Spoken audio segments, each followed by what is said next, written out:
Великая война между людьми и демонами закончилась, когда великий герой Блейд сразился с королем демонов. Король демонов заявил, что если герой потерпит неудачу, все человечество будет обречено. Он вызвал метеорит с неба, но герой уничтожил его всего лишь камешком, заряженным его духовной энергией. Затем два воина решили завершить битву, используя всю свою мощь, и броситься друг на друга. Их столкновения уничтожили поле боя, и они оба были равны до самого конца. Ни один из них не смог победить, и собрав последние силы, они вонзили свои мечи в сердца друг друга и пали. Они были на грани смерти, но Блейд был счастлив, что ему удалось положить конец войне. К счастью, у героя была прочность старого телефона Nokia, и он выжил, получив удар ножом в сердце. Ему потребовалось несколько месяцев, чтобы прийти в себя. Но он снова возвращается в свою страну обычным мальчиком, взволнованным тем, что учится в школе для талантливых кандидатов в герои. Его единственная цель сейчас – завести 100 таких друзей, как Амасан. Поэтому он радостно приветствует всех по пути в класс и просит их стать его друзьями. Студенты считают его странным, но в хорошем смысле этого слова, поэтому они соглашаются быть его друзьями. Блейд действительно счастлив, но как раз в этот момент туда приходит Эрнест Флеминг, лучший студент Академии героев, и начинает читать ему лекцию о том, что в коридоре шумно. Она сомневается, когда Блейд представляется студентом-переводчиком, но он не возражает и просит ее сопроводить его в кабинете директора. Человек, ожидающий их в кабинете, не директор, а сам король их страны. Эрнест сразу же падает на колени, чтобы поприветствовать короля,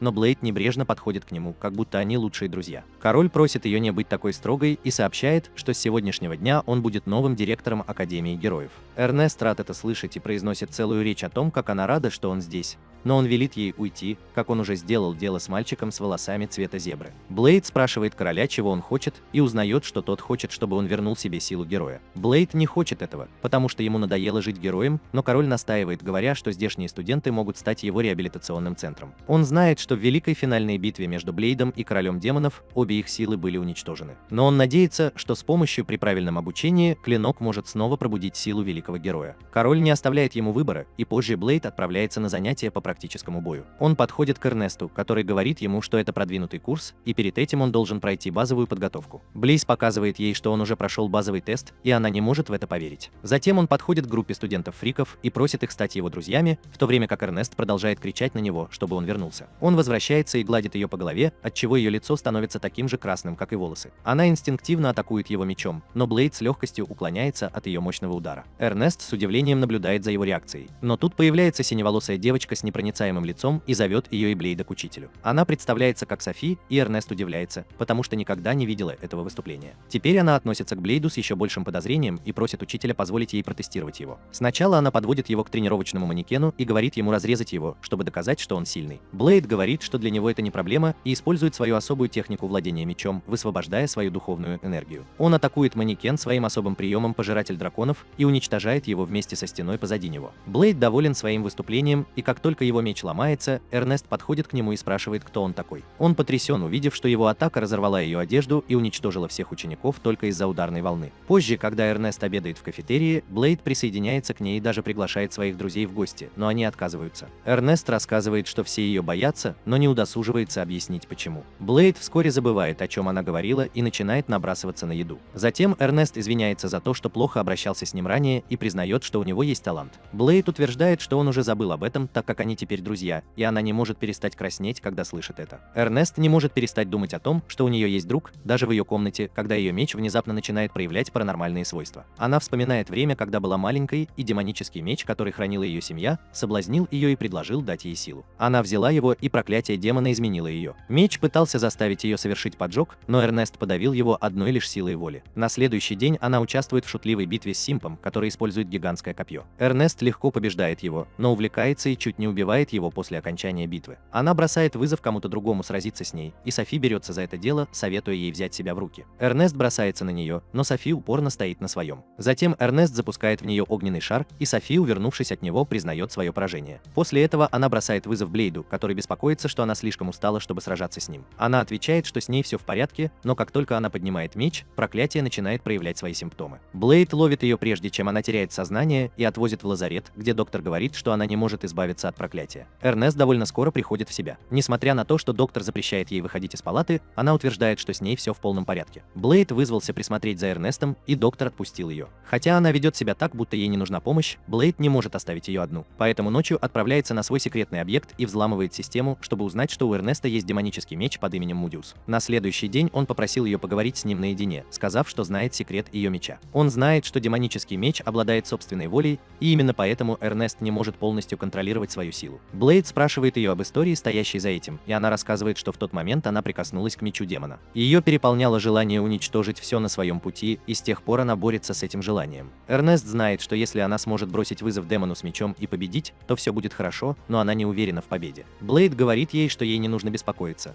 потому что даже если она выпустит демона на свободу, он сам с этим разберется. Эрнест доверяет ему, и ночью она вызывает демона Асмодея, заключенного внутри меча, чтобы заключить с ней договор. Ее меч вспыхивает пламенем, и Эрнест оказывается лицом к лицу с демоном Асмодеем, который отказывается подчиниться ей без боя. Они оба высвобождают свое пламя, чтобы сразиться друг с другом, и Эрнест призывает свой меч. Демон разрывает свои цепи и стреляет в нее камехамехой, но Эрнест парирует это со всей своей мощью. Она выходит победительницей и падает с неба, но обнаженной, когда огненный торнадо исчезает. Блейд ловит ее и поздравляет с успехом. Эрнест теперь полон уверенности в себе, и на следующий день она подходит к другим ученикам первого класса. Позже в тот же день Блейд снова на практическом занятии сражается с двумя клоунами. Он уклоняется от их атак, даже не глядя на них, и Эрнест говорит ему, чтобы он перестал проявлять к ним такое неуважение. Он смотрит на нее и замечает, что она выглядит по-другому, но не может понять, что это из-за ее новой прически. Эрнест впадает в уныние, но затем быстро приходит в себя и просит Блейда помочь Софи тренироваться, если никто другой не может сравниться с ней. Она показывает, что Софи всегда одна, и она никогда не предпринимает никаких действий без предупреждения, но ей, казалось, было комфортно рядом с ним во время ее первого общения. Блейд подошел поговорить с ней и сказал, что хочет потренироваться с ней. Софи ответила, что она дерется только голыми руками, потому что ничему другому ее никогда не учили. Блейд заявил, что научит ее владеть своим мечом, и она спросила его, все ли в порядке с Фабом. Он ответил, что просто хочет помочь другу, и Софи повернула голову, чтобы улыбнуться ему. Он учит ее направлять свою духовную силу в клинок. Софи быстро учится и уже к вечеру осваивает основы. Она довольна своими успехами, но затем бросает меч в Блейда, и когда он ловит его, она душит его и прижимает к земле, демонстрируя свои настоящие навыки. Позже Блейд отправляется к королю,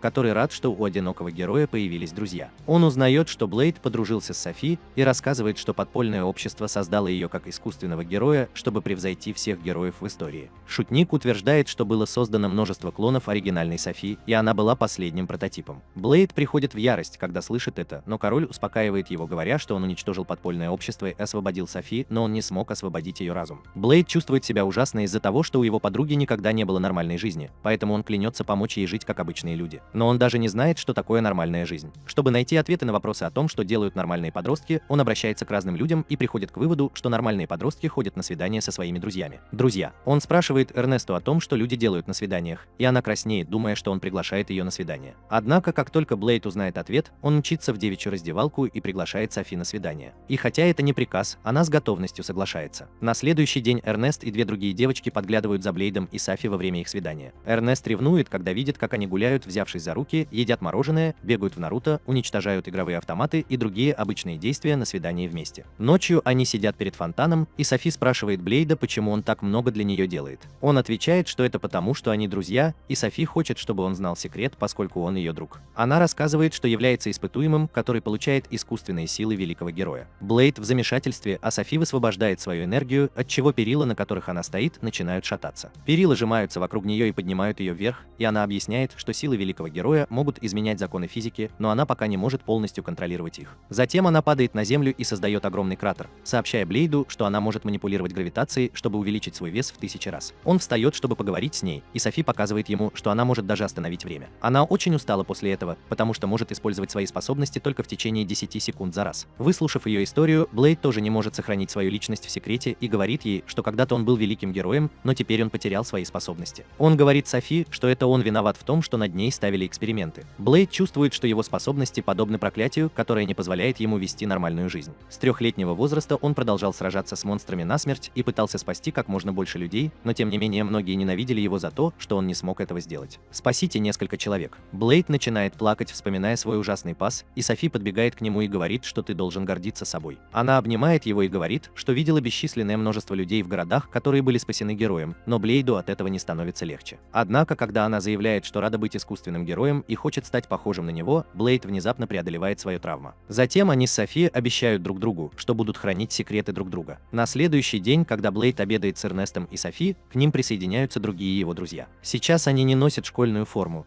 потому что перешли в продвинутый класс и теперь могут одеваться свободно. Эрнест рассказывает, что недавно король объявил, что привезет в школу волшебного зверя, но Блейду на самом деле все равно. Внезапно здание школы начинает трястись, и Блейд понимает, что волшебный зверь здесь. Он выбегает на улицу с едой в руках и обнаруживает, что волшебный зверь – это дракон, который вышел из-под контроля. Все в ужасе от этого, но Блейд просто подпрыгивает и сбивает его с ног легким ударом по голове. Он уверяет своих друзей, что этот дракон всего лишь ребенок, и он капризничает, потому что голоден. Он отдает дракону свою еду, а затем гладит ее, прежде чем осознает, что все на него смотрят. Блейд узнает, что это ненормально, когда люди побеждают дракона одним ударом, и все начинают держаться от него на расстоянии. Именно в этот момент дракончик начинает светиться и превращается в смиренного. Девочка-дракон прыгает на Блейда и прижимается к нему, называя его своим папой. Блейд еще не понял, что она и есть дракон, и просит ее вести себя тихо, пока он спрашивает своих друзей, куда делся дракон. Когда София и Эрнест говорят ему, что дракон подвергся усыплению, он потрясен. Девочка-дракон снова обнимает его и просит поиграть с ней, потому что она молчала целых 10 секунд.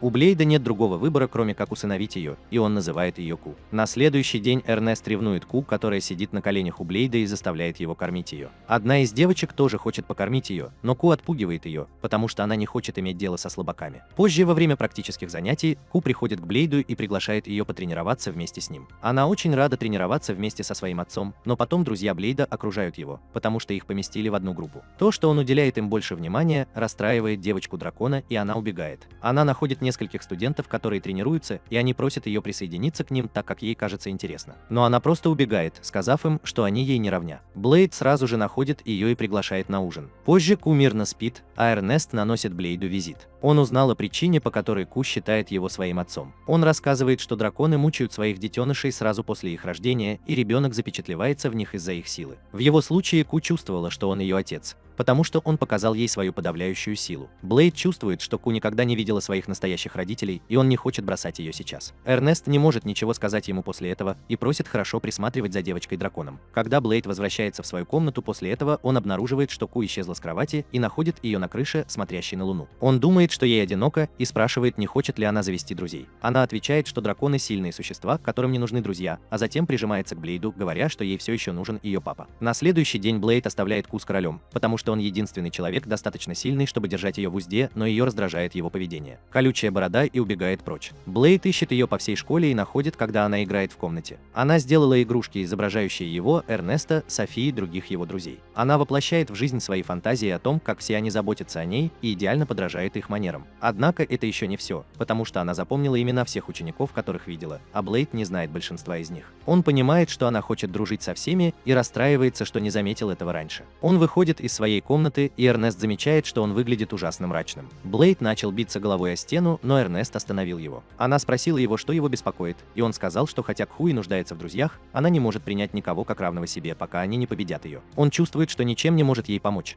но Эрнест советует ему перестать быть таким хандрящим и обратиться за помощью к своим друзьям. На следующий день Блейд и Эрнест идут на тренировочную арену и просят всех сразиться с Ку и победить ее. Ученики не думают, что это возможно, но они оба становятся на колени и умоляют их. София и остальные друзья Блейда также приходят туда, чтобы обратиться с той же просьбой, потому что они тоже беспокоятся о Ку. У остальных учеников нет выбора, и они соглашаются сразиться с девушкой-драконом. Позже все ученики собираются, чтобы сразиться с Ку в ее драконьем обличии, и король также прибывает туда, чтобы насладиться зрелищем. Его ассистент спрашивает его, признает ли дракон людей, если она потерпит поражение от группы, и он считает, что это будет прекрасно. Потому что люди намного слабее, чем драконы, которые объединяются против одного, это совсем неплохо. После этого Эрнест достает свой меч и приказывает ученикам быть готовыми сразиться с драконом. Большинство учеников просто убегают, когда Ку нападает на них, но Эрнест берет инициативу в свои руки и атакует дракона, крича остальным оставаться в строю. По ее команде они обходят Ку с двух сторон и стреляют в нее разрывными стрелами. Однако их атаки слишком слабы, чтобы нанести какой-либо серьезный урон дракону, который просто отмахивается от них хвостом. Пока Ку надирает задницу Сириусу в одном углу арены, целители изо всех сил стараются вернуть раненого в боевую форму в другом углу. Пока Блейд наблюдает за боем с балкона, к нему подходит король и говорит, что ученики потерпят неудачу. Как раз в этот момент Кубрис стреляет, и видя, что она отвлеклась, София и Эрнест начинают комбинированную атаку на нее. Они наносят некоторый урон, но этого недостаточно, чтобы сбить девушку-дракона с ног. Однако это тоже не входило в их планы. Когда Ку восстанавливается после их нападения, она внезапно чувствует, как земля уходит у нее из-под ног и падает в яму. Король замечает, что это похоже на обман, но Блейд показывает, что это не потому, что они не подготовили ловушку заранее, а копьеносец Ленард вырыл яму в качестве, остальные дрались. Даже несмотря на это, Блейд знает, что настоящая битва начинается начинается только сейчас. Все ученики бросаются в атаку на неподвижный переворот, но она отгоняет их своим огненным дыханием. Эрнест использует свой демонический меч, но у демона Асмодея внутри него заканчивается газ из-за многократного использования. Она не заботится о его благополучии и начинает мощную атаку на Ку, после чего Леонард атакует ее своим буровым копьем. Его атака не может пробить толстую чешую дракона, который пытается взлететь, чтобы избежать ситуации. Эрнест подпрыгивает и атакует ее сверху, отправляя обратно на землю, а затем Софи использует гравитационные манипуляции и делает свой кулак в 1000 раз тяжелее, чтобы нанести сокрушительный удар на брюхе дракона. Блейд думает, что это их шанс, и он говорит Эрнесту закончить бой. Несмотря на то, что демон в ее мече умоляет ее остановиться, она извлекает из него силу и создает гигантский огненный шар. Остальные ученики направляют свою духовную энергию на Эрнеста, что заряжает ее еще больше. Она увеличивает размер своего огненного шара еще больше и посылает его Ку, которая понимает, что она облажалась. Огненный шар взрывается после того, как попадает в нее, и через несколько мгновений Ку возвращается в свою человеческую форму. Она плачет, что проиграла, и чувствует, что отец бросит ее, потому что она слаба. Блейд утешает ее и обещает, что он ее не бросит. Затем он говорит ей, что она не слабая, но люди становятся сильнее, когда объединяют свои силы. Блейд говорит, что поскольку Ку потерпел поражение, у нее не должно возникнуть проблем с тем, чтобы принять их как своих друзей. Она нервно просит их всех подружиться с ней, и все с радостью соглашаются. Несколько дней спустя король прибывает на арену и начинает работать над новым методом обучения для своих учеников. Он называет это виртуальной реальностью и с нетерпением ждет завершения строительства. С другой стороны, друзья Блейда заискивают перед Ку и кормят ее в кафетерии. Блейд замечает, что Эрнест за ночь прибавила в весе около 40 фунтов и замечает, что она выглядит по-другому. Все его друзья снежинки. Мы назовем их ужасными людьми за то, что они подцепили девушку, но он настаивает на том, что она выглядит по-другому. Эрнест плачет, когда Блейд недвусмысленно называет ее толстой, и она убегает, называя его идиотом. Софи и другие девочки говорят ему, что он бесстыдник, и замечают, что это может стать концом их отношений с Эрнестом. Он не понимает, что они имеют в виду, пока не проходит 3 дня с тех пор, как Эрнест заперлась в своей комнате. Он впадает в панику, когда понимает, что она может перестать быть его другом, и спешит извиниться перед ней. Однако девочки знают, что он даже не понимает, что сделал не так, и это еще больше разозлит Эрнеста, поэтому они решают присоединиться к нему. Они добираются до комнаты Эрнеста, и когда она не открывает дверь, вламываются внутрь. Там темно, а она забилась в угол и издает странные всхлипывающие звуки. Пока все беспокоятся о ней, Ку чувствует запах чего-то вкусного и бросается к Эрнесту. Блейд включает свет и обнаруживает, что Эрнест стал еще толще, а она ест сладости так, словно завтрашнего дня не будет.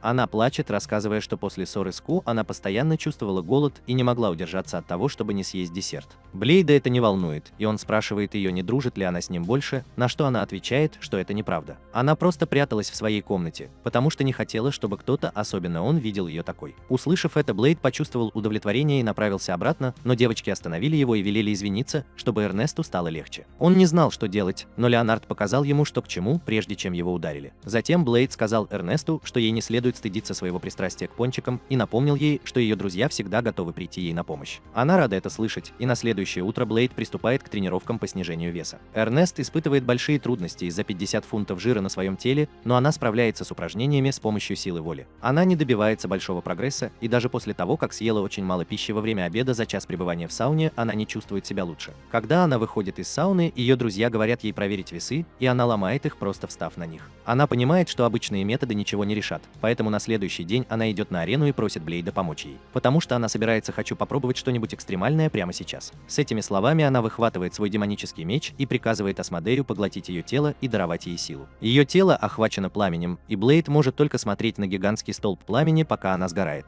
Сати и другие также выбегают на арену, и вскоре после этого Эрнест появляется перед ними в облике огненного демона. И все слышат голос демона Асмодея, которая высоко оценивает ее достижения. Он говорит Эрнесту, что только ее первый предок может достичь этой формы, и спрашивает ее, кого она хочет сжечь с помощью этой великой силы. Она отвечает, что хочет сжечь свой жир, потому что делала все это ради снижения веса. Асмундус растерян, но он понимает, что она приняла правильное решение, потому что просто находясь в огненной форме, потребляет 1 миллион калорий в час. Эрнест смеется, говоря, что теперь ей не нужно заниматься спортом в течение нескольких месяцев, но потом она начинает чувствовать слабость из-за высокого расхода энергии. Она падает в обморок, а потом у нее начинает урчать в животе. Она утверждает, что голодна, и переходит в режим зверя, когда хочет съесть все, что угодно, даже своих друзей. Эрнест бросается на них, но Блейд использует смягченную версию своего специального приема и гасит огонь вокруг нее с помощью давления ветра. Он идет утешать Эрнесту, которая теперь вернулась в свою нормальную форму, и когда она открывает глаза, он хвалит ее за то, что она хорошо справляется. Однако она еще не усвоила свой урок, и в тот же вечер вечер начинает есть как обжора, и ее друзья понимают, что она пропащая девочка. Кейс. Несколько дней спустя Блейд отправляется на плановый осмотр к школьному врачу, который сообщает ему, что ему становится лучше. Но если он использует более 30% своей истинной силы, он мгновенно умрет. Затем он возвращается в класс, и по дороге его подруга Клэр знакомит его с застенчивой и занудной девочкой Мэй Марией. Блейд помнит ее с тех времен, когда студенты боролись против переворота. Он вспоминает, как Мария везде спотыкалась и стреляла огненными шарами не в ту сторону, и бедная девочка чувствовала себя оскорбленной. После того, как Блейд полностью разрушил ее самооценку, Мария попросила его об одолжении. Она хочет, чтобы он убил ее, когда она потеряет контроль над своими силами. Все друзья Клинка приходят послушать сплетни, и Мария рассказывает, что на самом деле она не чистый человек,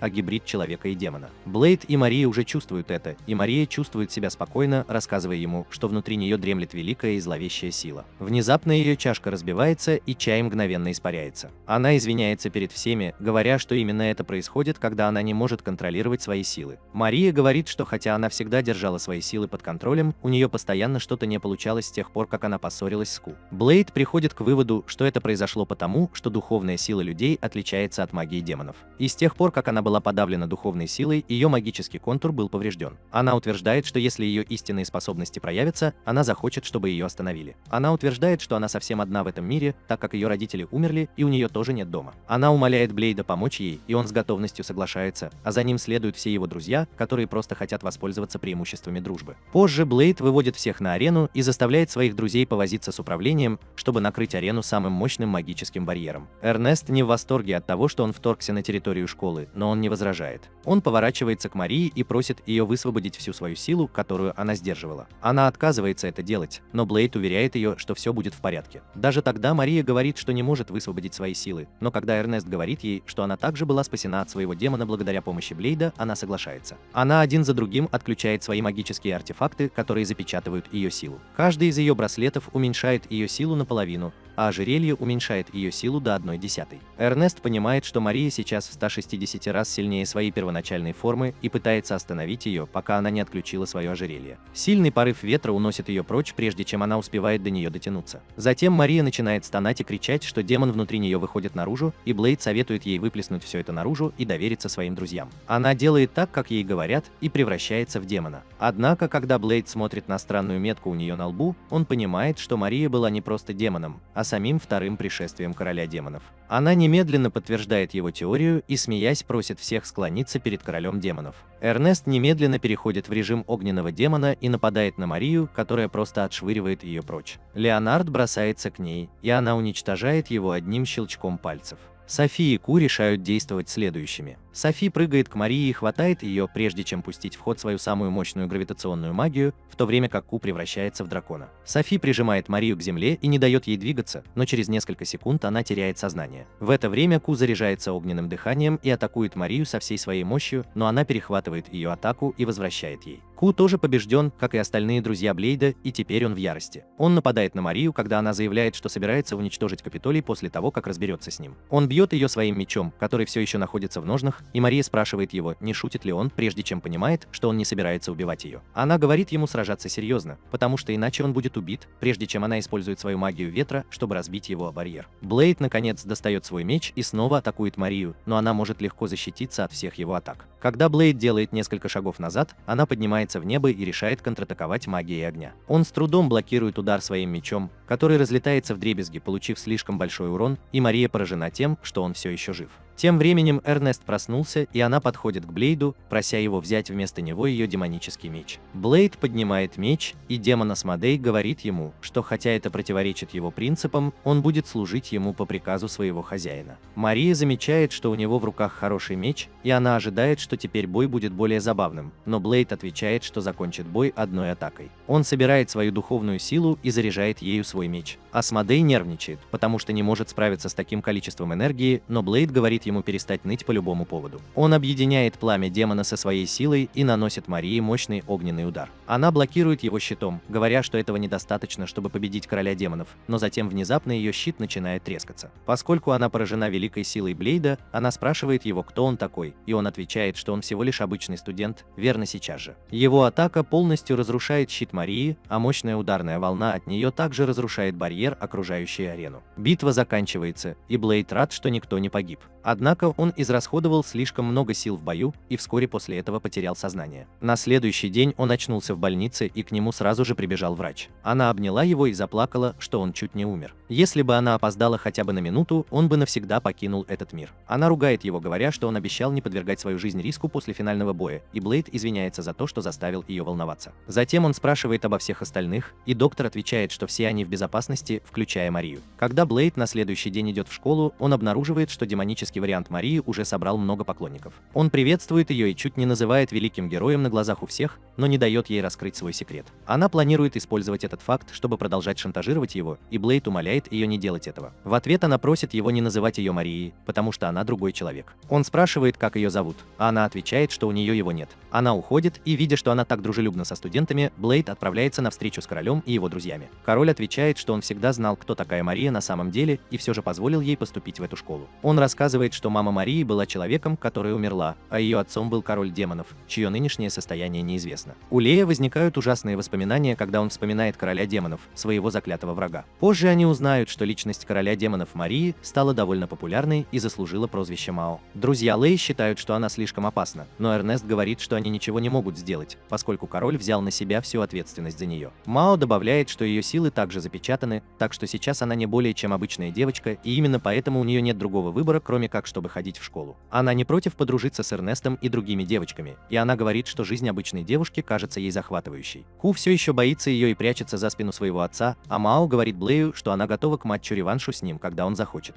Затем она уходит со своей девчачьей бандой, и Клэр задается вопросом, не являются ли Мария и Мао двумя разными личностями, как Брюс Баннер и Халк. Она задается вопросом, почему Мария не показывалась с тех пор, как появился Мао, и она беспокоится о своей подруге. Ночью, когда Блейд укладывается спать, он слышит, как открывается его окно, и видит Мао на улице. Он спрашивает ее, что она здесь делает, и она отвечает, что хочет пойти с ним на свидание. Он не в настроении для этого, но Мао все равно берет его на руки и показывает ему луны. Она утверждает, что Мария всегда смотрела в землю, поэтому никогда по-настоящему не восхищалась красотой луны, и она хочет все сделать по-другому. Блейд спрашивает Мел, сколько ей лет, и она отвечает, что осознанность пришла к ней 5 лет назад. Но несмотря на это, она не хочет, чтобы он обращался с ней как с ребенком. Она пытается показать ему свои женские прелести, а когда он никак не реагирует. Говорит, что единственная причина, по которой она учится в этой школе, заключается в том, что она привязана к великому герою, который победил ее. Она заявляет, что она такая же, как и любой другой магический зверь, который жаждет только силы. Именно поэтому она уважает и обожает Блейда, который сильнее ее. Она сидит рядом с ним и говорит, что несмотря на то, что он намного слабее, чем раньше, он все еще ей нравится. Она держит его за руку, говоря, что он ей нравится, и Блейд застигнут врасплох. Затем Мао повторяет ее слова, говоря, что она не очень понимает свои чувства, но хочет проводить с ним много времени. Белли отвечает, что вместо того, чтобы говорить о сложных любовных делах, им следует просто отправиться на арену и разобраться во всем. Мао говорит ему, что он не в состоянии драться с ней, а она даже не может снять волшебное ожерелье, которое ограничивает ее силу. Она рассказывает, что сознание Марии скрывается внутри нее, и она изо всех сил старается сохранить свою силу запечатанной. Блейд хочет узнать больше о Марии, а Мао рассказывает, что несмотря на то, что она была робкой девочкой, в ее сердце было много негативных эмоций. Она столкнулась с дискриминацией и травлей со стороны людей, потому что она была демоном. Несмотря на то, что ее мать верила в ее отца, Мария не смогла этого сделать, и после смерти матери она осталась в замешательстве. Мария задавалась вопросом, действительно ли ее отец был хорошим человеком, и в конечном итоге она обвинила его во всех своих несчастьях. Мао утверждает, что она была альтер-эго, рожденным, чтобы помочь бедной девочке избавиться от ее психической травмы, которая, возможно, уже никогда не вернется, чтобы взять под контроль свое тело. Несколько дней спустя одна из подруг Марии из клуба женатых, Элис, приходит в группу Блейда и говорит им, что ожерелье, которое запечатывает силу Мао, не является запечатывающим артефактом. Она готова поспорить на это своей жизнью и объясняет, что ей удалось выяснить по этому поводу. Элиза считает, что ожерелье — это записывающее устройство с сообщением от человека, который его подарил, а Мао вспоминает, что его подарила Мария и ее мама. Элиза предупреждает Мао, что воспроизведение записи может вернуть Марию, но это также может полностью разрушить ее существование. Ее забавляет эта идея, и она разрешает воспроизвести запись, несмотря на риск. Когда ложь активирует кулон, Клэр говорит, что это печально, что только одна из двух личностей Марии может выжить. Но Мао это не беспокоит.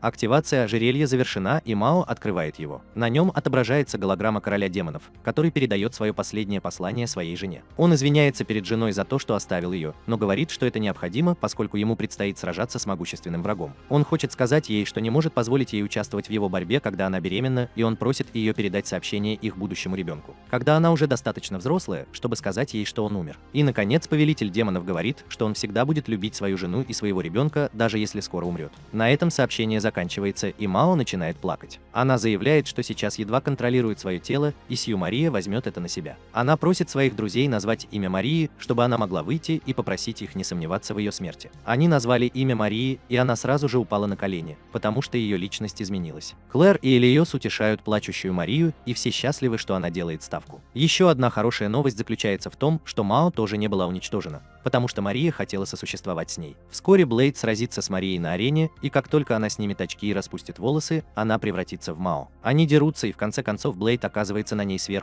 а все их друзья болеют за них обоих. Несколько дней спустя Блейд отправляется на групповое свидание со своими главными подружками, и по дороге они находят фургон, застрявший под воротами. Эрнест говорит владелице фургона свернуть на шоссе, где она понимает, что она кентавр. Блейд тоже ее знает, и поскольку он называет кентавра Дионой по имени, она называет его великим героем. Но он затыкает ей рот прямо перед тем, как раскрыть свой секрет. Тебе надоело смотреть аниме на экране своего телефона или ноутбука? Ну что же, я только что увеличил свой опыт просмотра аниме с маленького монитора до потрясающего 130-дюймового дисплея с помощью этого невероятного проектора Miniflix. Это в буквальном смысле похоже на личный кинотеатр, оснащенный встроенными приложениями такими как YouTube, Crunchyroll, Netflix. Это воплощение мечты каждого любителя аниме. Так чего же ты ждешь? Переходи по ссылке ниже, чтобы узнать больше, и используй код ANIMA, чтобы получить скидку 20% на первый заказ. Вернемся к видео. После этого Дион представляется как одна из подруг Блейда, и девочки спрашивают ее, не нужна ли ей помощь с грузом. Она с радостью принимает их помощь, и оказывается, что она доставляла груз самому королю. Король благодарит Диван за то, что она принесла то, что он просил, а затем дает ей следующее задание – стать преподавателем в Академии Героев. Эрнест считает, что это слишком неожиданно, но король просит ее уточнить у Блейда о способностях и квалификации Дион. Сказав это, он отпускает всех, и Блейд опасается, что однажды Дион случайно раскроет его тайну. В свой первый день в качестве преподавателя она решает начать с демонстрации своих способностей ученикам. Перед ней лежат огромные кубики зачарованного железа, и она атакует их своим копьем. Атаки Дион пробивают металлические кубики насквозь и создают отверстия, достаточно большие, чтобы она могла пройти, и по мере того, как оставшийся металл плавится. Студенты получают воспоминания о морском пехотинце для войны от одного из них. Кусочек. После того, как Дион превратил десятки блоков в лаву, он остался доволен и сказал, что они должны начать урок прямо сейчас. Она первая представилась как Дион, копье демона, и Эрнест понял, что она генерал кавалерийских войск. Все были шокированы, услышав это, и Дион прочистила горло, сказав, что она не представляет собой ничего особенного по сравнению с великим героем. Эрнест начинает соединять точки над «и» и думает, что между Дионом, Блейдом и великим героем существует какая-то связь, которую он хранит в секрете. Клэр и другие девочки тоже понимают это и пытаются заставить Диона проболтаться в сауне. Они умасливают ее массажем и гелем для душа. Но как раз в тот момент, когда она вот-вот сломается, в комнату девушки врывается Блейд.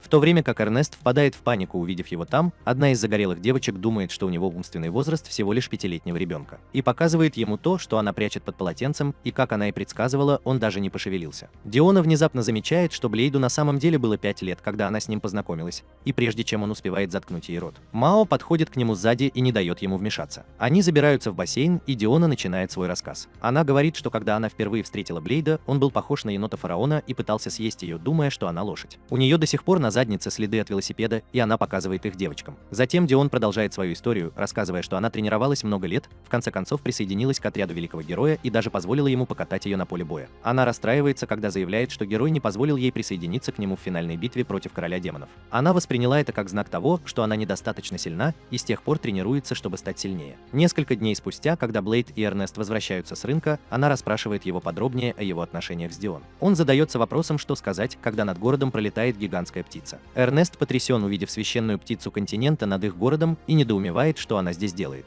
Блейд говорит, что в этом нет ничего страшного, поскольку священная птица не нападет на них, но он не может быть более неправым. Как только птица замечает движущийся фургон, она сразу же набрасывается на него. Все впадают в панику и разбегаются, а Эрнест пытается выхватить меч, чтобы сразиться с гигантской птицей. Ли говорит ей успокоиться, а сама поднимает руки вверх, чтобы птица не сочла ее угрозой. Затем птица взлетает в небо, где ее ждет партнер. Эрнест задается вопросом, что происходит, потому что священные птицы, как известно, не нападают на людей, и Блейд отмечает, что их, похоже, интересует повозка, а не люди. Он утверждает, что знает человека, ответственного за это, и это никто иной, как сам король, который сидит на гигантском грузовом судне, которое Диона привезла ему на днях. Эрнест вскоре мчится в кабинет короля и требует рассказать, что он скрывал от них. Она в ярости из-за того, что город подвергся нападению из-за его темных планов, и требует объяснений. Он спрашивает ее, почему она обвиняет его, и Блейд говорит королю прекратить играть в игры и выложить все, что было в повозке, которую привезла спасла ему Диона. Он отвечает, что это было всего лишь яйцо священной птицы, и Блейд в ярости спрашивает его, как он мог украсть яйцо. Помощник короля просит его объяснить ситуацию должным образом, поэтому он начинает с самого начала. Он говорит, что есть два условия для того, чтобы из яйца священной птицы вылупился птенец. Во-первых, нужно держать его на высоте, равной высоте священного договора, а во-вторых, держать его открытым для света заходящего солнца, когда он вылупится. Затем король заявляет, что две священные птицы, похоже, являются родителями в первый раз,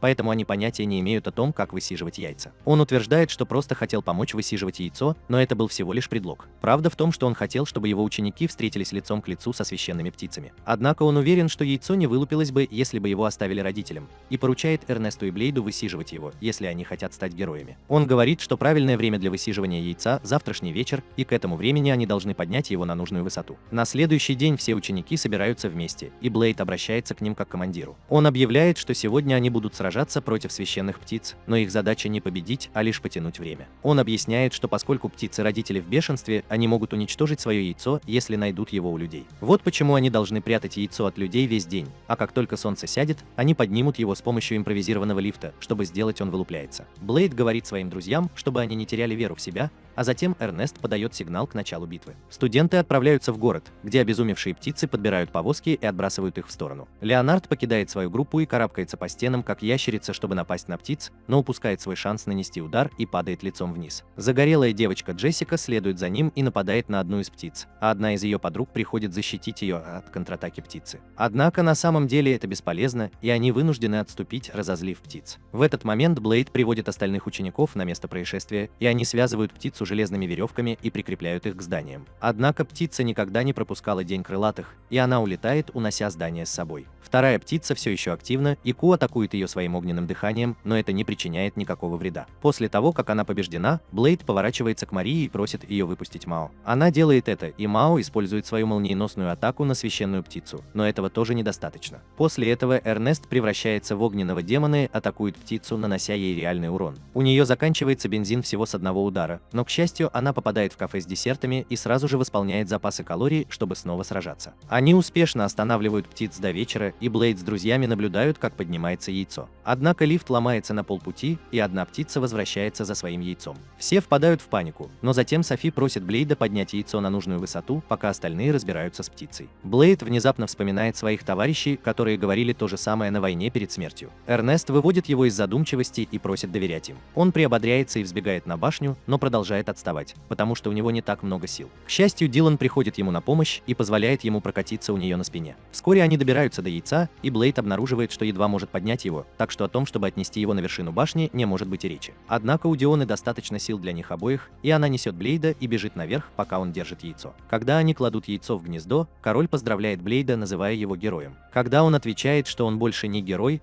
вторая птица начинает приближаться к ним. Клинок израсходован, и король объявляет, что теперь его очередь блистать. Он стоит на стене и обращается к священным птицам, говоря, что однажды одна из них спасла ему жизнь, и сегодня он собирается вернуть этот долг. Его ассистент благодарит Блейда за то, что он позволил этому случиться, и он похлопывает короля по спине, говоря, что тебе не следовало говорить ему правду с самого начала. Это отвлекает короля, и священная птица ударяет его, и он отскакивает от яйца и падает вниз. Когда Блейд поддерживает яйцо, птица летит к нему еще более разъяренная, чем когда-либо. Софи приходит ему на помощь и использует свою силу, чтобы остановить птицу, а Блейд использует свой особый прием, чтобы отправить ее в полет. После этого они оба падают в обморок, и вскоре лучи заходящего солнца падают на яйцо, и оно вылупляется. Из него появляются близнецы, и первое, что они видят, это Блейд, поэтому они запечатлеваются в нем и принимают его как своего родителя. В то время как Эрнест не в восторге от этого, Ку радуется, что теперь она старшая сестра. Через несколько дней птицы учатся летать, и Блейд с Эрнестом отправляются на прогулку верхом. Эрнест не может хорошо управлять своей птицей, и она дичает, в то время как Блейд прекрасно ее контролирует. Ку тоже летает с ними, в то время как птицы-родители наблюдают за ними с вершины башни. Блейд смеется и говорит, что теперь у него появилось еще больше друзей. Вскоре после этого учебный центр виртуальной реальности был достроен, и Блейда с одноклассниками отправили играть в PUBG в реальной жизни. Блейд бродит в одиночестве по темному замку, его меч обогрен виртуальной кровью его друзей. Он победил и убил всех, прежде чем наткнулся на него, а затем он сталкивается с Софи, которая утверждает, что всегда хотела встретиться с ним лицом к лицу, не сдерживаясь. прислушиваясь. Она хочет знать, сможет ли она победить его в полную силу, и он говорит ей попробовать. Софи бросается на него и останавливает течение времени, чтобы нанести мощные удары по его жизненно важным органам. Когда время снова начинает течь, Софи обнаруживает, что Блейд вообще не получил никаких повреждений. Он хватает ее за горло и прижимает к стене, прежде чем применить технику, которую он использовал, чтобы сделать свое тело невероятно твердым. Он показывает, что активировал ее до того, как она остановила время, и именно поэтому ее атаки были бесполезны. После этого Блейд пронзает Софи, и она падает замертво. Когда он наблюдает за ее мертвым телом, он жалуется, что ему не нужно было этого делать после того, как он ушел из быть героем. Затем он встает и зовет короля, прося его прекратить это колдовство, что бы это ни было. Король появляется на маленьком экране рядом с ним и смеется, говоря, что это виртуальная реальность, и здесь нет необходимости сдерживаться. Как он говорит, все люди, которых убил Блейд, распадаются и выходят из виртуальной игры. С другой стороны, Кува Мао сражаются друг с другом в полную силу, и они оба умирают в виртуальной реальности и выходят из системы. Затем король говорит Блейду, что это битва за то, чтобы ты наконец остался на ногах, и он жалуется, что это место слишком реалистично. Он думает, что при таких темпах какой-нибудь идиот обязательно подумает, что реальный мир — это тоже виртуальная реальность, и нападет там на случайных людей. Король говорит, что они не могут этого допустить, и нажимает на рычаг, внезапно меняя тему игры с PUBG на Fortnite.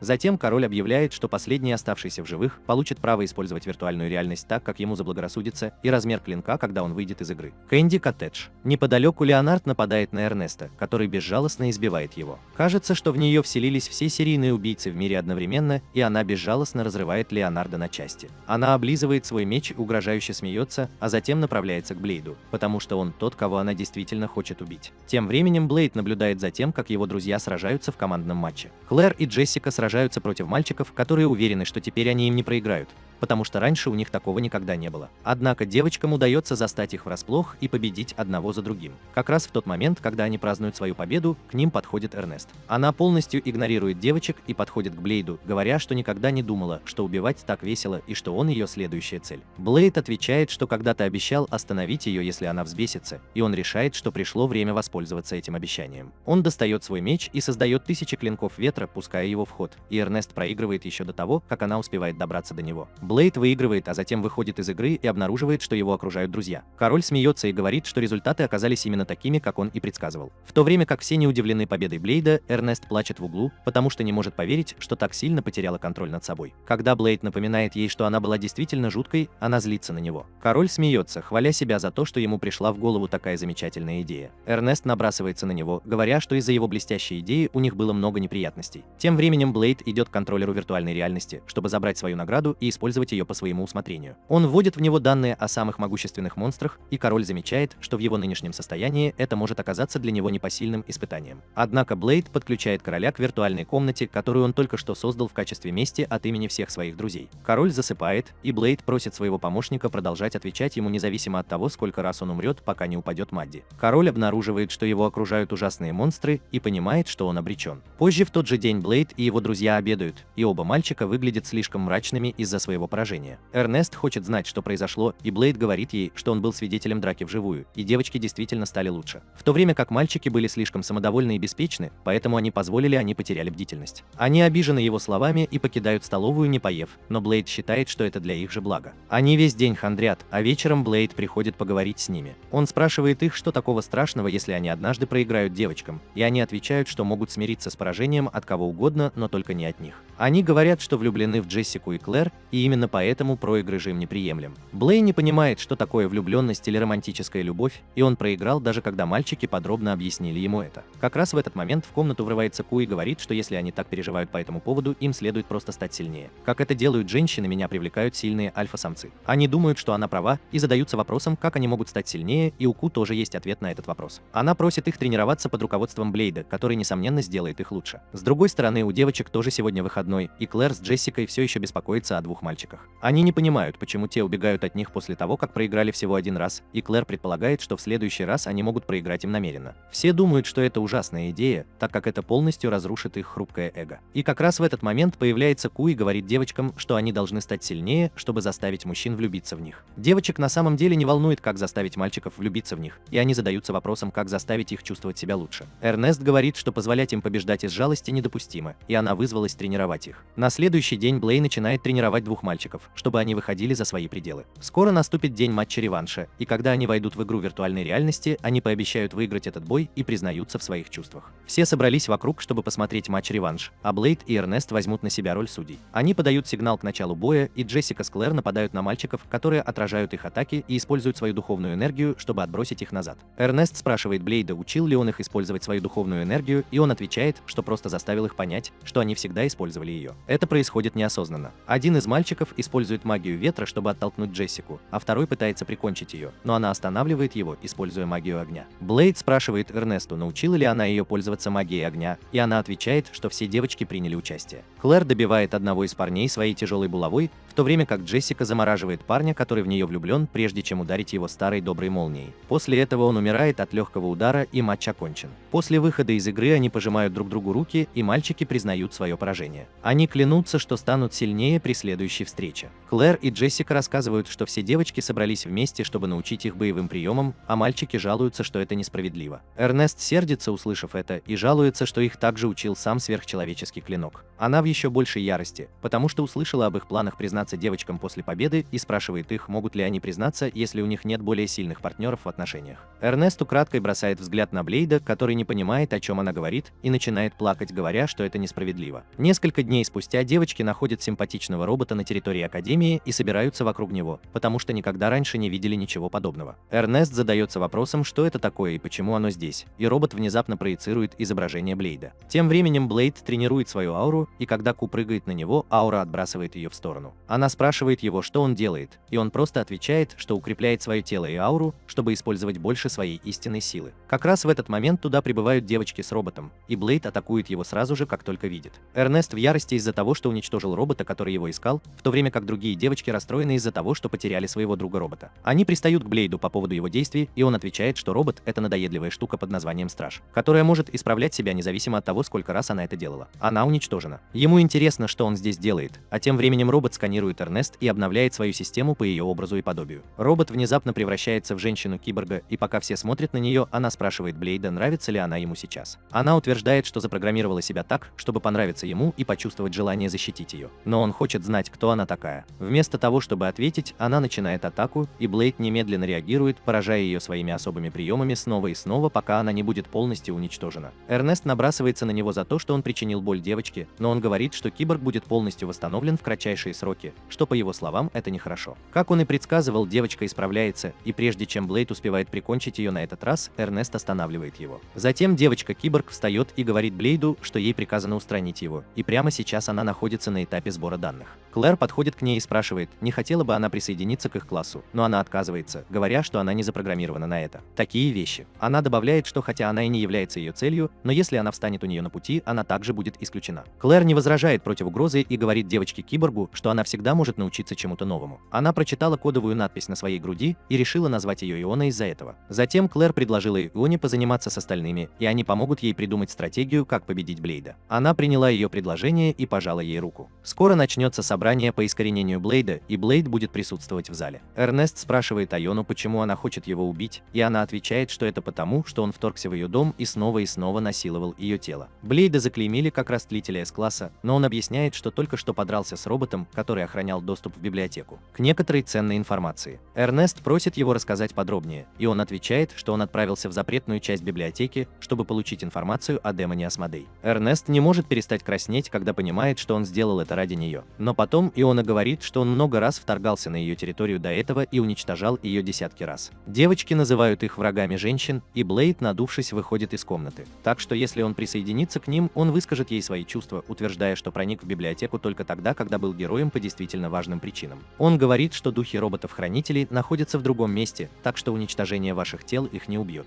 Вернувшись в класс, Эля заявляет, что Иона никогда не сможет победить Блейда, потому что он не будет сдерживать ее, так как она может регенерировать бесконечно. Эрнест знает, что это правда, и она краснеет, утверждая, что Блейк иногда может быть безжалостным. Алан игнорирует ее, а затем рассказывает, что она приняла облик человеческой женщины, потому что чувствовала, что тогда он будет сдерживаться по отношению к ней. Эрнест и Клэр находят ее слишком милой для этого, но Элиас прерывает их, говоря, что у нее есть план, как победить Блейда. Она предлагает вселить душу Аяны в ее тело, и тогда Блейд не сможет напасть на нее с намерением убить. На следующий день они встретятся лицом к лицу на арене. Блейд готов уничтожить Айону, но она говорит ему, что ее связь с сервером была физически прервана, и прямо сейчас ее душа находится внутри ее тела. Поэтому ее нельзя восстановить, если ее тело будет уничтожено. Блейд был ошеломлен, узнав, что Айона больше не бессмертна, и она воспользовалась этим шансом, чтобы напасть на него. Она использует всю свою мощь ударов и впечатывает его в стену, а затем насмехается над ним, спрашивая, будет ли он сопротивляться. Блейд собирается прикончить ее своим особым приемом, но Айона даже не потрудилась защититься. Он понимает, что она умрет, если он нападет на нее, и бросает меч, чтобы переключиться на использование обычного давления ветра руками. Этого недостаточно, чтобы победить Айону, которая видит шанс контратаковать и бросается за спину Блейда, прежде чем нанести ему комбинацию из 100 ударов.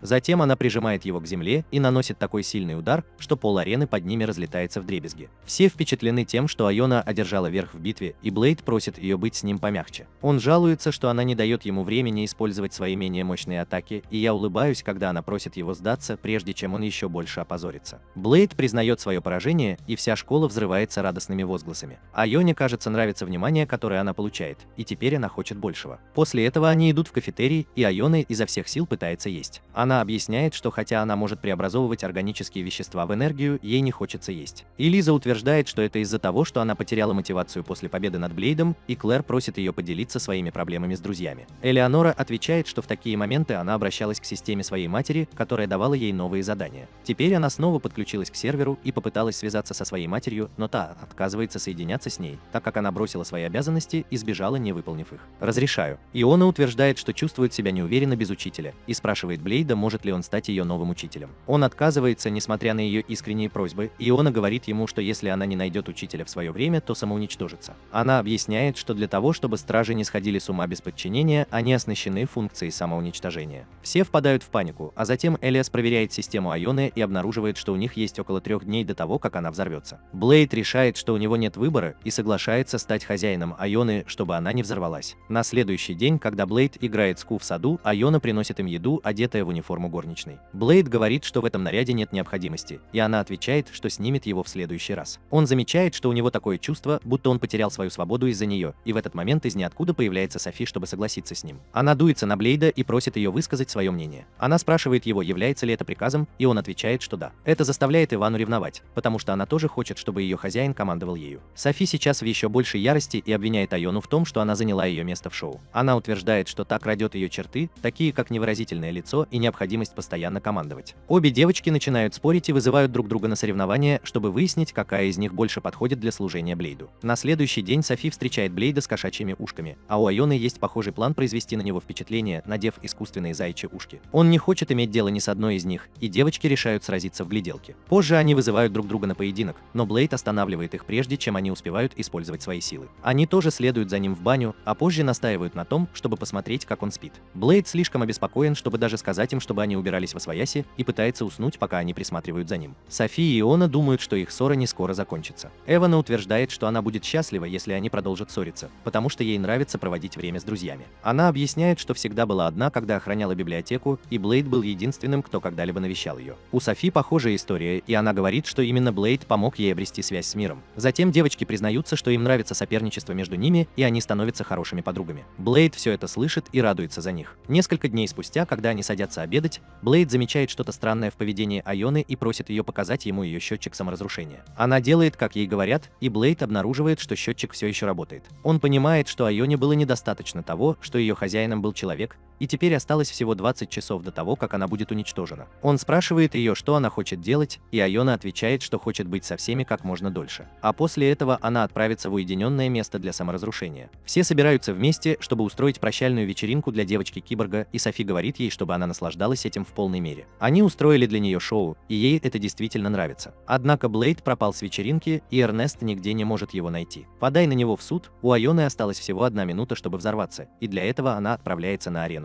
Она ставит перед собой барьер, чтобы ее друзья не могли попасть под удар. Она благодарит Софи и всех остальных за то, что они были добры к ней. Она утверждает, что хотя раньше никогда не понимала людей, после общения с друзьями она чувствует, что тоже стала человеком. Она желает всем прощания, и когда счетчик приближается к нулю, она плачет, прося их не забывать ее и передать привет Блейду. Счетчик достигает единицы, а затем нуля, и все готовятся к взрыву, но ничего не происходит. Пока они гадали, что происходит, сильный порыв ветра пронизывает пол насквозь, и из него выходит Блейд, гадающий, закончилась ли уже вечеринка. Эрнест вытаскивает его наружу и спрашивает, куда он пошел, а он отвечает, что пошел посмотреть на систему матери. Он объясняет, что ему удалось убедить ее с помощью некоторой силы, и она приняла Айону обратно на сервер. Она сразу же подтвердила это, сказав, что ее связь с матерью восстановлена, и она больше не собирается взрываться. Все рады это слышать. И Иона смотрит на Софи, ожидая совета о том, что теперь делать. Она говорит ей, что уже знает об этом, и девочка-киборг начинает плакать, бросаясь обнимать Блейда. Несколько дней спустя студенты устраивают королевскую битву, чтобы проверить свои навыки друг против друга, но, как обычно, Блейд вступает в бой и в одиночку побеждает всех. Только Леонард остается стоять лицом к лицу с ним, и он уверен, что так легко не проиграет. Он выставляет щит, чтобы Блейд не смог напасть на него, когда тот заряжает свое буровое копье. Все приветствуют Леонарда, но он ждет команды от Эрнеста, чтобы вступить в бой. Она не возлагает на него никаких надежд и задается вопросом, как держится таинственный последний человек. Леонард теряет веру в себя, когда слышит это, но благодаря одобрительным крикам Марии и других, ему удается обрести некоторую уверенность в себе. И он бросается на Блейда, который уклоняется от его атаки и побеждает его в схватке. Мгновение ока. Все уходят с арены разочарованными в нем, но Леонард не расстраивается из-за этого. Однако, когда Эрнест бежит обедать после окончания матча, он чувствует себя разбитым вдребезги. Блейд протягивает ему руку и, вставая, грустно смеется, понимая, что у него нет против него никаких шансов.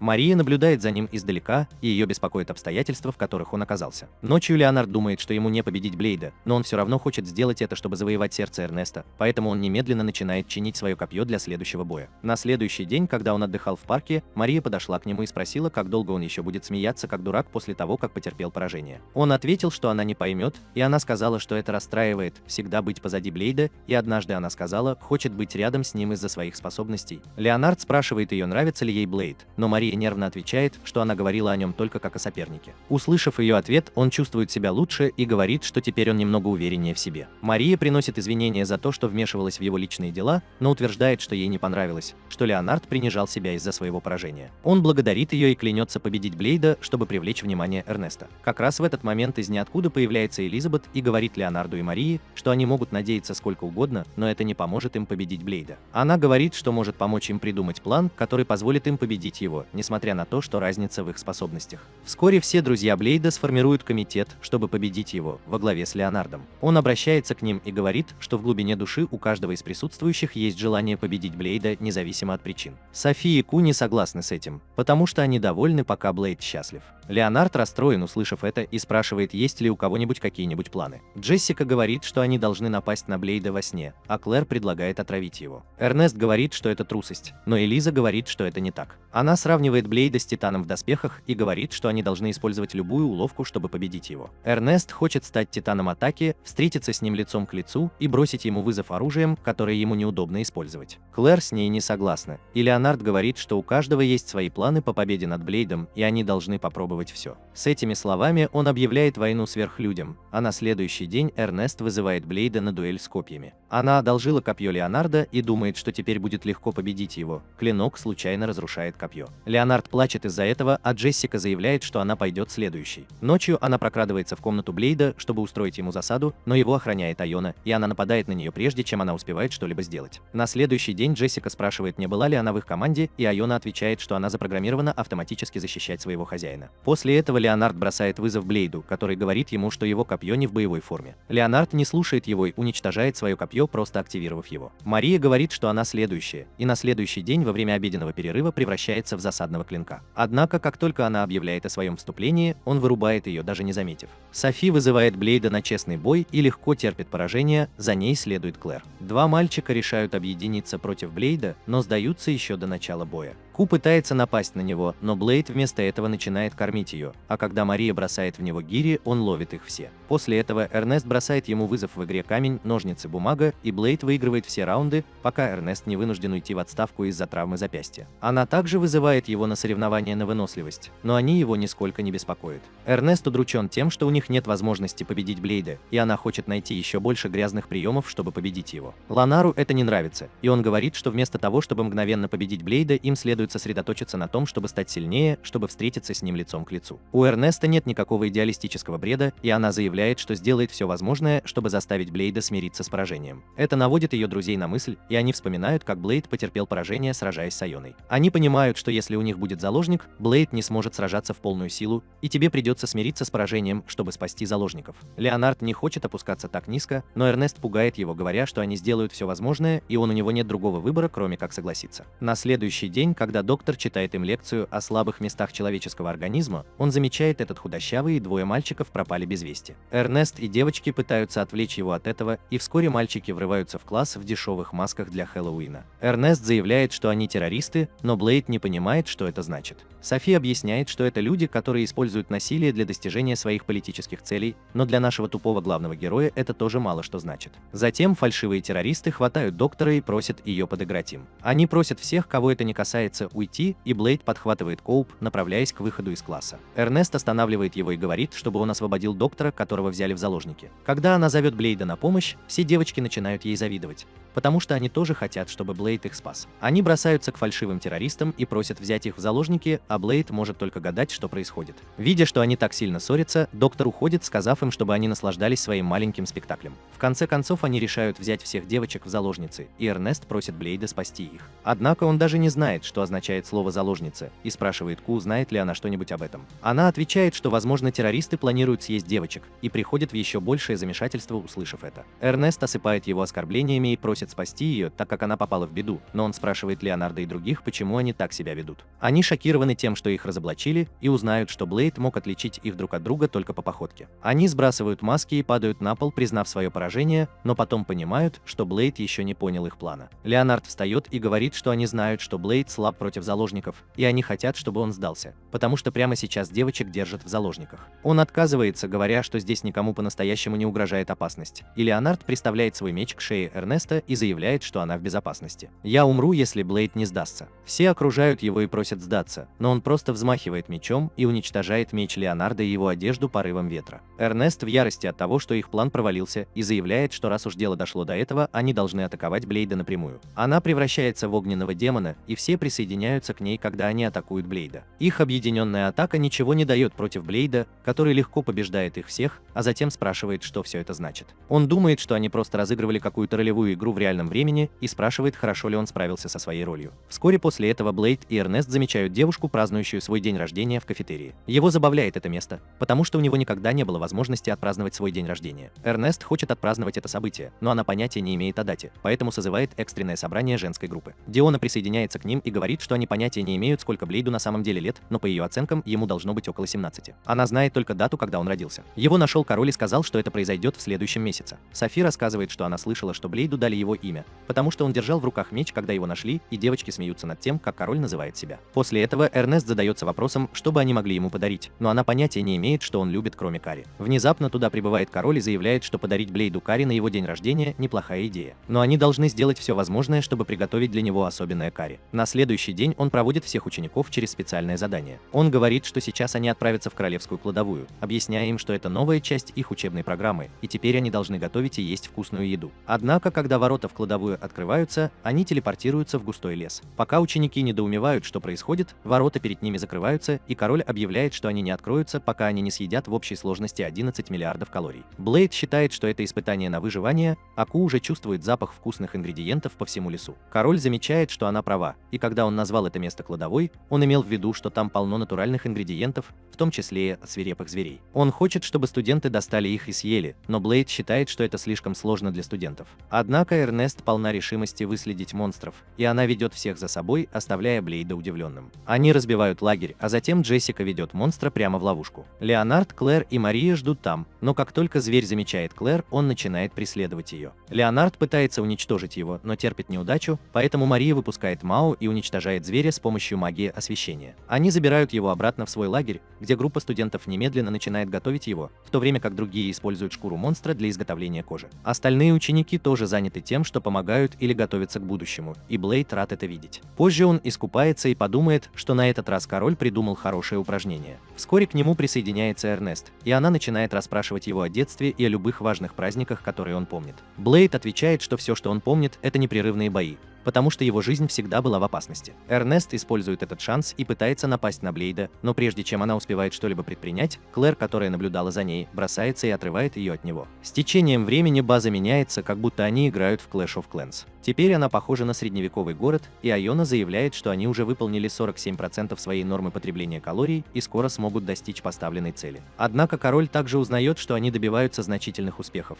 поэтому он решает добавить немного изюминки в перерывах. Он выбрасывает листы с заданиями, приказывая ученикам собрать все ингредиенты, указанные в листах. Всем не терпится ознакомиться со списком новых ингредиентов, но Блейду интересно, чем все это отличается от того, что они делали в прошлом. Эрнест и девочки с другой стороны кое-что знают, и им не терпится выполнить задание короля. Они впервые попадают в пещеру, где растет запретная капуста. Она нападает на них щупальцами, и когда Эрнест режет их, она заявляет, что поджарит ее прямо здесь. Софи останавливает ее, потому что капуста нужна им сырой, поэтому Эрнест приказывает всем наброситься на запрещенную капусту. Мальчики в волнении натыкаются на Блейда, и когда они сражаются с капустным монстром, он удивляется, почему они так взволнованы. Вскоре они добывают запрещенную капусту, а затем переходят к следующему ингредиенту – кукурузе для бокса. Блейд в боксерских перчатках обнажает меч против гигантского кукурузного початка, но Софи говорит ему, что это будет невкусно, если он не будет следовать правилам. Она отдает Блейду его перчатки, в то время как Мария читает инструкции, в которых говорится, что для того, чтобы захватить кукурузу, нужно выиграть поединок с ней. Матч начинается, и Блейд думает, что Софи или Иона лучше подойдут для боя с боксером. Однако нет такого правила, которое допускало бы замену, и когда Блейд занят разговором со своими друзьями, кукуруза отправляет его в нокаут ударом кулака. Блейд возвращается, чтобы отомстить, и после ожесточенного поединка ему удается победить кукурузу. После этого они собирают помидоры-монстры, демонический перец чили, которые настолько остры, что заставляют девочку-киборга плакать. Следующий ингредиент – гигантские подсолнухи, которые могут стрелять солнечными лучами в любого, кто приблизится к их полю. Мэри, Ку и Элиза отправляются собирать их, но на них нападают первыми. Это приводит их в ярость, и Мэри выпускает Мао, чтобы сражаться бок о бок с Ку и уничтожить гигантский подсолнух.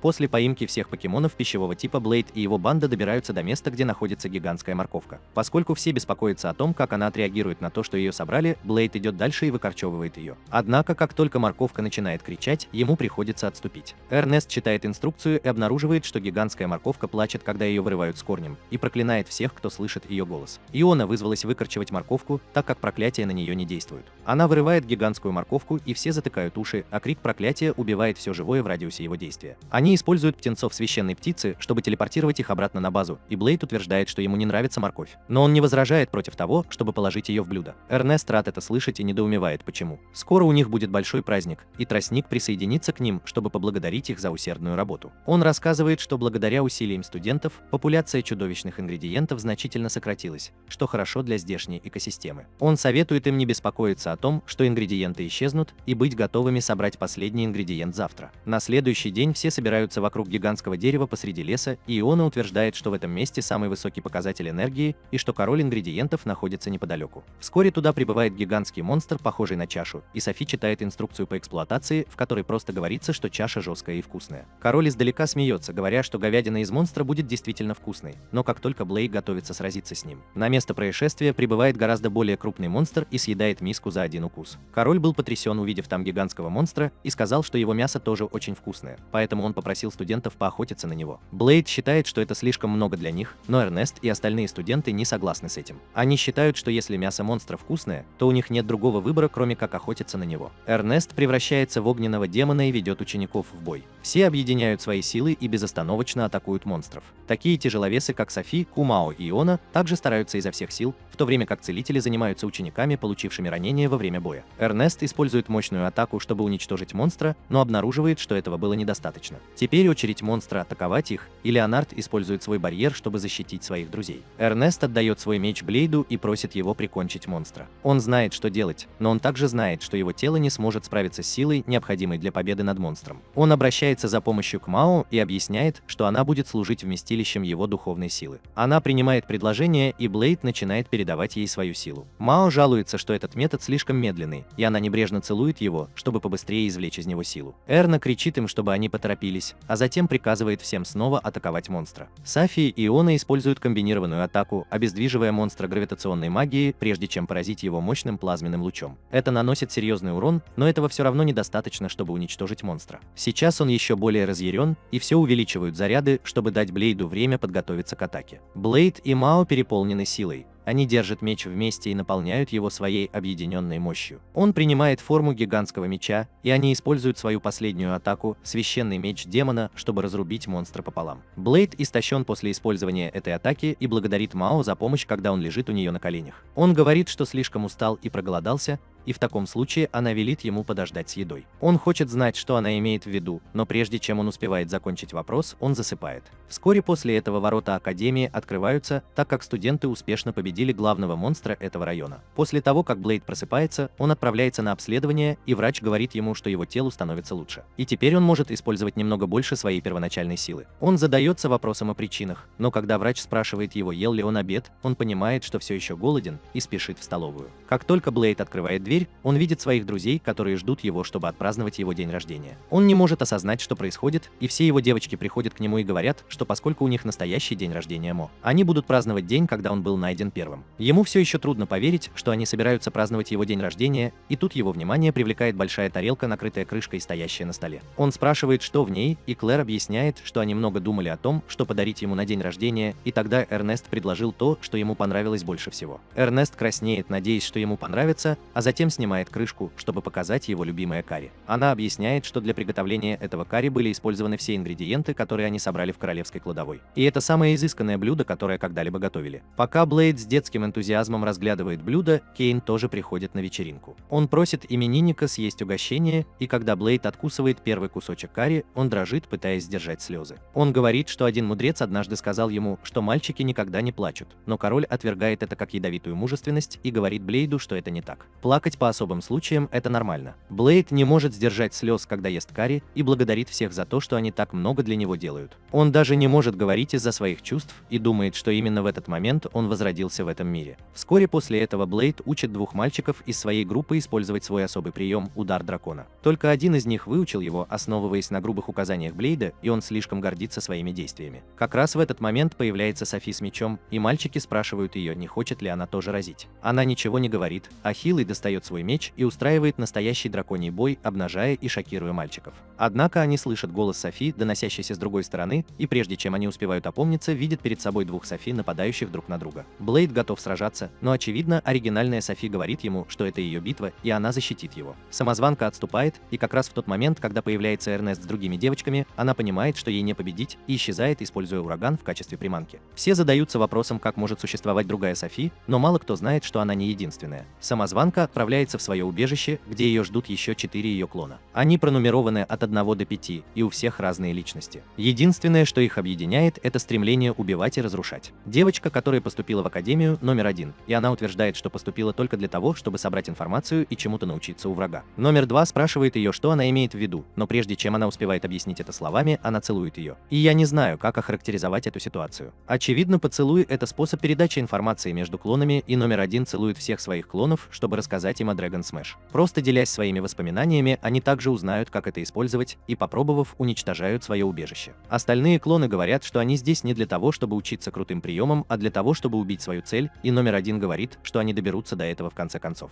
Вернувшись в Академию, Софи наблюдает за школой в поисках признаков самозванцев, и она смотрит на своих друзей на тренировочной площадке. Джессика показывает новейшее изобретение Элизы – специальные пули, которые могут накапливать духовную энергию и выстреливать ее позже. Когда она использует пули и стреляет в тренировочный манекен, поражаются все, но не Блейд. Элиза не считает его мнение обоснованным, потому что он единственный человек, который может свободно накапливать свою духовную энергию. Она кричит на него, что обычным людям это трудно, но благодаря специальной пуле, которую она создала, любой может накапливать духовную энергию и активировать ее, когда ему это нужно. Внезапно туда прибывает один из клонов Софи, и Блейд подходит к ней, чтобы спросить, чему она хочет научиться. Она отвечает, что хочет научиться делать детей, а Эрнест и Клэр краснеют, говоря, что это не так просто. Клон отвечает, что в таком случае она убьет его. Она нападает на Блейда, который более чем готов встретиться с ней лицом к лицу. Она жалуется, что не может убить его, а затем агрессивно флиртует с ним, прося вместо этого убить ее. Именно в этот момент появляется настоящая Софи, и она в ярости на своего клона за то, что он напал на Блейда. Клон не теряет времени даром и сразу же убегает. Блейд и Эрнест вели подсчет клонов и заметили, что это был четвертый, кто пришел посмотреть на них. Их и чему-нибудь научишься. Позже, когда они обедают, все задаются вопросом, кто же эти девочки. Блейда волнует только то, что они увлечены учебой, и он искренне замечает, что они похожи сестры Софи. Она предлагает им всем поступить в академию, а ее друзья отмечают, что ей стало не хватать здравого смысла из-за влияния Блейда. Эрнест немедленно возвращается к своему нормальному состоянию и спрашивает студентов, что они думают по этому поводу. Одна девочка отвечает, что клоны, похоже, пришли сюда, чтобы убить Блейда, но это никого не удивляет. Эрнест говорит, что она всегда нападает на него с намерением убить, когда они тренируются, и все остальные соглашаются с этим. Они набрасываются на девушку, которая дала ответ, и Блейд говорит им, чтобы они не беспокоились о ней. Девочка добавляет свой ответ и говорит, что клоны отличаются от всех остальных, потому что они хотят подобраться поближе к Блейду, притворяясь Софи и убивая его тайком. Эрнест внезапно осознает, что клоны убийцы, а Софи падает на землю, осознав, что все вокруг нее настолько тупы, что не замечали этого раньше. Блейд говорит, что он понял это с самого начала, а Софи говорит, что ему не нужно ни о чем беспокоиться, потому что я буду защищать его. Тем временем в убежище клонов номер 5 взволнована тем, что теперь ее очередь. Пока все валяют дурака, им звонит их создатель и говорит убить великого героя, чтобы доказать, что проект по созданию искусственного героя увенчался успехом. Номер 1 обещает, что они сделают это, потому что это единственная причина, по которой они были созданы. Ночью, когда Блейд мирно спит, Софи входит в его комнату, и Иона чуть не нападает на нее, приняв за одного из убийц. Она знает, что Софи беспокоится о Блейде, поэтому она просит ее остаться у нее на ночь, но та отказывается и начинает уходить. Элвин уверяет ее, что она защитит Блейда любой ценой, и она отвечает, что тоже сделает все возможное, чтобы защитить его. Она выходит на улицу и находит там клона номер 1. Софи говорит ей сдаться, потому что она не сможет убить Блейда, но номер 1 говорит, что это единственная цель ее жизни. Софи напоминает ей, что проект искусственного героя был заброшен, а она была последним прототипом. Она говорит номеру 1, что у остальных клонов много недостатков, и их тела пострадали из-за этого. Номер 1 говорит, что она это знает, но это не оправдание для того, чтобы не выполнять их приказы. Она утверждает, что они непременно убьют Блейда, и Софи нападает на нее. Она прижимает ее к земле, но не может нанести завершающий удар, потому что жалеет своего клона. Номер 1 встает и начинает уходить, но не раньше, чем скажет Софи, что она тоже должна осознать, что ее судьба быть с ними. Она просит ее присоединиться к ним, чтобы они могли вместе убить героя. На следующий день все отправляются на тренировочный полигон виртуальной реальности и находят там номер 5, который является клоном Софи. Она сердито говорит всем, что она не Софи, и даже показывает, что их всего 5.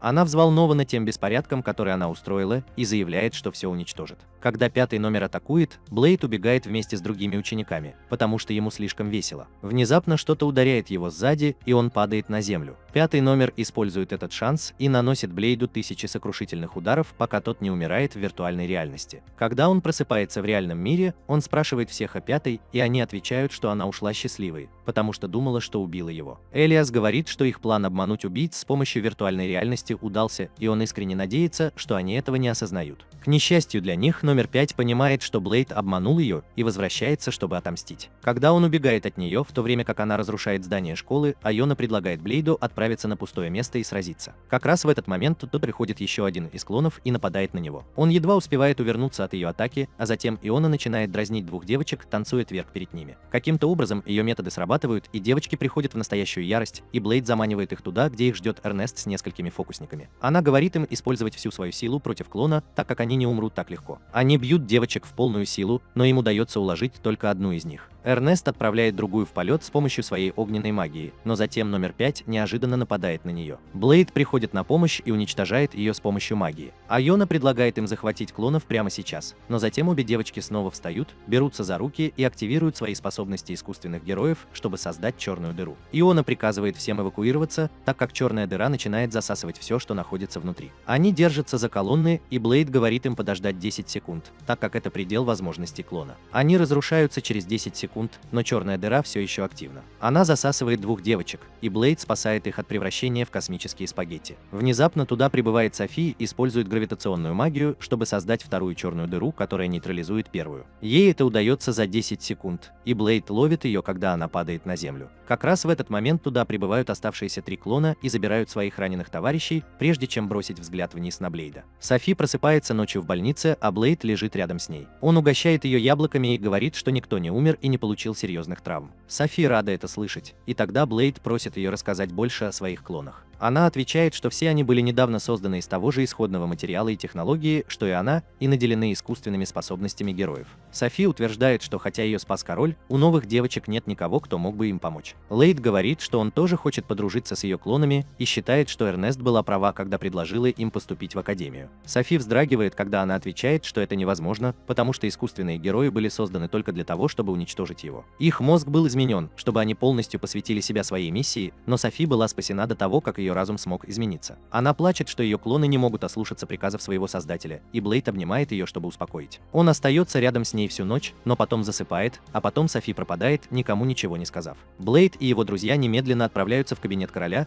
где он рассказывает, что получил письмо от Софи, в котором говорится, что она уходит из академии. Эрнест в ярости и спрашивает его, почему он не остановил ее, и он отвечает, что это было ее право покинуть школу, если она больше не хотела становиться героем. Она все еще в ярости, но Блейд успокаивает ее, потому что знает, что королю тоже не по себе из-за этого. Затем Эрнест обещает, что они отправятся и вернут Софи, а Джессика уже нашла список их убежищ. Прежде чем ученики успевают броситься навстречу опасности, король говорит им, что причина, по которой Софи осталась одна, заключалась в том, что ее друзья не стали пачкать руки. Он утверждает, что единственный способ остановить клонов – это убить их, и именно поэтому Софи встретилась с ними лицом к лицу в одиночку. Король уважает решение девочки и советует ученикам хорошенько подумать над своим следующим шагом. Однако Блейд уже принял решение и готов отправиться на поиски Софи. Ку и Иона присоединяются к нему, потому что они тоже хотят спасти друга. Блейд думает, что их только трое, но затем к ним присоединяется Мао, говоря, что они с Марией согласны с тем, что им нужно спасти Софи. Они начинают идти к воротам и обнаруживают, что Эрнест и другие уже ждут их там. Блейд потрясен, увидев их, и все смеются над ними за опоздание, прежде чем вместе отправиться на задание. Софи отправляется в одно из убежищ, используемых ее клонами, и обнаруживает, что оно пусто. Когда она возвращается оттуда, Эрнест замечает ее и связывается с Лизой, чтобы передать информацию другим. Эрнест подходит к Софи, которая просит оставить ее в покое. Она отвечает, что все понимают, что она чувствует, и хотят ей помочь, но Софи говорит, что они этого не делают. Она ждет, когда все соберутся, чтобы она могла раскрыть им свой секрет. Она объясняет, что была создана в рамках проекта «Искусственный герой» и была 12-м прототипом. Все, кто участвовал в экспериментах, были арестованы, но некоторые образцы и исследовательские данные были украдены, и кто-то тайно проводил исследования, не сообщая об этом миру. Софи говорит, что причина, по которой 5 девочек поддерживают Блейда, заключается в том, что они хотят превзойти великого героя. Ее глупые друзья еще не поняли, что Блейд – великий герой, и Софи колеблется, не зная, что ему сказать. К счастью, они столь же изобретательны, сколь и глупы, и Эрнест предполагает, что клоны хотят испытать свои силы против Блейда, который является сверхчеловеком во всех отношениях. Потому что если они не смогут победить его, то не смогут и надеяться сравняться с героем. Блейда устраивает это объяснение, и он оставляет все как есть. Затем Софи извиняется перед своими друзьями за то, что доставила им столько хлопот, и добавляет, что ее прошлое наконец-то настигло ее. Она всегда сомневалась в том, что ей нравится веселиться и заводить друзей. Она всегда чувствовала себя самозванкой, живущей среди настоящих людей, и именно поэтому она хочет вернуться в темноту, из которой пришла. Софи заявляет, что будет защищать своих друзей даже ценой своей жизни, и говорит, что время, проведенное с ними, было лучшей частью ее жизни. Эрнест постоянно подкалывает ее, говоря, что если она чувствует себя счастливой с ними, то должна оставаться с ними. Она говорит, что в прошлом она тоже была человеком, которому не место среди нормальных людей, но благодаря Блейду она смогла преодолеть это. Так что Софи улыбается, услышав это, а Эрнест говорит, что если она хочет убить клонов, они ей помогут. Блейд отвечает, что они ничего подобного не сделают. Он утверждает, что даже если король скажет, что нет другого способа, кроме как убить их, он не причинит вреда клонам. Девочки. Софи говорит, что это единственный выход, потому что девочки физически не могут ослушаться приказов своего создателя. Более того, изменения в их телах сократили продолжительность их жизни, и у них осталось не так уж много времени. Несмотря на это, Блейд хочет помочь клонам и называет их сестрами Софи. Он просит своих друзей помочь ему, и они с радостью ему помогают. Затем он идет к Софи и просит ее отдать ему свою жизнь, и она соглашается, не испытывая ни малейшего беспокойства. После этого Блейд прибегает к лжи, потому что она единственная, у кого есть способность к хорошим идеям, и она самодовольно отвечает, что у нее уже есть «планируй». С другой стороны, клоны находятся в секретном убежище. Номера 4 и 5 чувствуют себя неважно, и номер 1 вызвался избавиться от них, если они больше не смогут двигаться. Услышав их, они встают и говорят, что у них еще есть силы бороться. Их создатель рад это слышать и продолжает убеждать их убить великого героя, чтобы доказать правильность своих исследований. Как раз в этот момент в комнату входят 2 других клона с письмом от своей цели, вызывающим их на поединок. Номер 1 принимает вызов и решает, что пришло время покончить с этим раз и навсегда. Вернувшись в Академию, Блейд ждет клонов на арене. Его друзья задаются вопросом, действительно ли они придут, и Софи уверяет их, что они придут, потому что на их месте она поступила бы точно так же. Они скоро приедут и скажут Блейду, что убьют его сегодня. Он отвечает, что просто хочет быть друзьями, в то время как Элиас еще раз объясняет ему план через наушник. Она говорит Блейду, что он единственный, кто будет сражаться против девочек, и в этом случае они не убегут, даже поняв, что попали в ловушку. План очень прост. Блейд должен выдержать их атаки и заставить их устать, не причиняя им никакого вреда. Он достает свой меч, и девочки немедленно нападают на него. Он продолжает уклоняться и блокировать их атаки, и он понимает, что осуществить их план будет нелегко. Тем временем Элиза ищет главного вдохновителя убийц, в то время как король бездельничает и смеется. Он говорит Элизе найти человека, управляющего клонами, чтобы они могли узнать у него способ перепрограммировать его. Вернувшись на арену, Блейд с трудом справляется со всеми девушками сразу. Они обрушивают на него атаки со всех сторон и умудряются обезоружить его. Блейд понимает, что попал в затруднительное положение, когда девочки нападают на него вместе. Эрнест хочет помочь ему, но Софи останавливает ее и просит довериться их мужчине. Блейд использует барьер, чтобы помешать девочкам добраться до него, а затем уничтожает их. Его друзья поражены, что он все еще может выполнять такие движения, несмотря на свое состояние. И тогда они решают осуществить третью часть плана, используя специальные магические пули, изготовленные союзниками. На арене одна из девушек использует свои искусственные способности и изменяет законы физики, заставляя лезвие многократно ударяться о землю. После того, как она сбрасывает его с большой высоты, другая использует свои искусственные способности героя и создает теневых клонов, чтобы атаковать Блейда. Он впадает в панику, но затем его друзья бросают ему специальные пули. Он вставляет их в свой меч и использует магию ветра, чтобы уничтожить всех клонов одним махом. Девочка, которая использовала дзюцу теневого клона, выбивается из сил и падает на землю. Другая девушка занимает ее место и использует свои способности искусственного героя, чтобы атаковать клинком с огромной скоростью. Леонард бросает свою пулю в Блейда, что позволяет ему использовать свой сверхпрочный щит.